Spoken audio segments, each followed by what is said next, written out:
तुम्ही जर अख्ख्या महाराष्ट्रात फिराल तर शेतकरी असतील, व्यापारी असतील, सगळ्यांचं मत असं आहे, माझं स्वतःचं देखील, कारण या महिन्यात मला देखील लाईटचं बिल डबल आलेलं आहे. जर कुठल्याही घरात गेलात आणि स्मार्ट मीटर लावल्याच्या नंतर झालं काय, तर ज्याला 2,000 रुपये बिल येत होता त्याला 4,000 रुपये बिल यायला लागलं, ज्याला 5,000 रुपये बिल येत होतं त्याला 10,000 रुपये बिल यायला लागलं, ज्याला 10,000 रुपये बिल यायचं ज्या व्यापाऱ्याला त्याला 20,000 रुपये बिल यायला लागलं. मला कळलं नाही की स्मार्ट मीटरचा अर्थ काय. स्मार्ट म्हणजे काय, तर आमचा फायदा झाला पाहिजे ना, काहीतरी नवीन घेऊन आला, त्या टेक्नॉलॉजीचा लोकांना उपयोग झाला. इथे सरकारला उपयोग होतोय, सरकारच्या नावावर व्यापाऱ्यांना उपयोग होतोय, अदानीला उपयोग होतोय, इतर वीज कंपन्यांना याचा सगळ्याचा उपयोग होतोय. परंतु महाराष्ट्रातल्या जनतेला याचं नुकसान होतंय. ज्या माणसाला पगार 10,000 रुपये त्याला लाईटचं बिल या महिन्यात 10,000 रुपये आलेलं आहे. तर मला असं वाटतं की स्मार्ट मीटरला ज्यावेळेला आम्ही विरोध करत होतो, यासाठीच करत होतो की एक दिवस हा स्मार्ट मीटर हा लोकांना त्रास देणारा होणार आहे.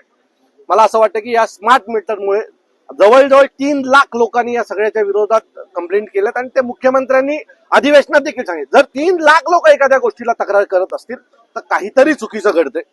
मागच्या 15 दिवसापासून रस्त्याने जाताना अनेक लोक आम्हाला सांगत होते, अहो त्या स्मार्ट मीटरचं काहीतरी करा.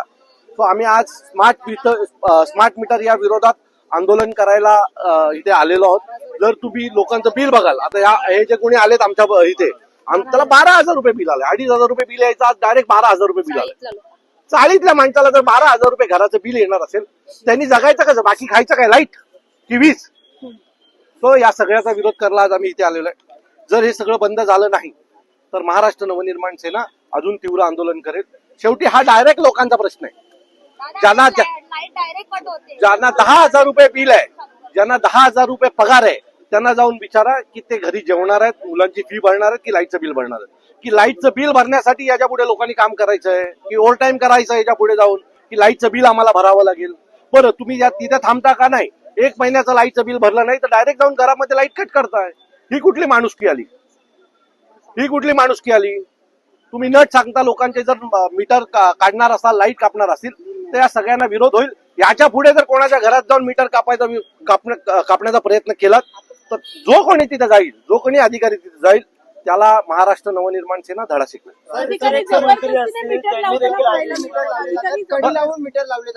खरं तर नियम असा सांगतो की ज्याला लावायचं आहे त्यांनी लावावं ना. सो हे बळजबरी मीटर लावायचं काम काय, टार्गेट दिलं जातं. ही मुलं मला त्या दिवशी येऊन भेटली, जी मीटर लावतात ती मुलं मला काही दिवसापूर्वी येऊन भेटली होती आणि त्याने आम्हाला सांगितलं, अधिकारी आम्हाला टार्गेट देतात की दिवसाला एवढं काम झालंच पाहिजे. तर अधिकाऱ्यांनी काय कंपन्यांच्या सुपाऱ्या घेतल्यात का टार्गेट द्यायला? तो बळजबरी पण तिथे कुठे लावत असतील तर त्याने महाराष्ट्र नवनिर्माण सेनेच्या कार्यालयाशी संपर्क साधा. खात्रीने सांगतो की तो मीटर बदलला जाणार नाही, माणूस बदलला जाईल. विजय थलपती जसं त्याच्या राज्यामध्ये करून दाखवलं, का वाटतं राज्याचे आपले मुख्यमंत्री हा व्यापारी आहे. तो हे ही सगळी व्यापारी संघटना आहे. त्यांना लोकांची काही घेणं देणं. आता एवढी जर लोक महाराष्ट्रभर विरोध, 3 लाख तक्रारी आल्या, ते स्वतः म्हणतात. 3 लाख लोक कमी होतात का? माझं मत आहे की या सगळ्या लोकांचा विरोध आहे ना, लोकांना ज्या गोष्टीचा विरोध आहे ती गोष्ट करू नका. बळजबरी आमच्यावर प्रत्येक गोष्ट का लादताय? म्हणजे निवडणुका आल्या की लाडकी बहीण सारखी एखादी योजना आणायची आणि नंतर त्या 1,500 रुपये त्या बाईला द्यायचे आणि लाईटच्या बिलाच्या रूपाने तिच्याकडनं 10,000 रुपये काढायचे. हे कसले भाऊ? हे लुख्खे भाऊ आहेत सगळे. अधिकाऱ्यांना असा कुठला टार्गेट दिला जातोय की ते सांगतात की तुम्ही हा टार्गेट अचीव करा?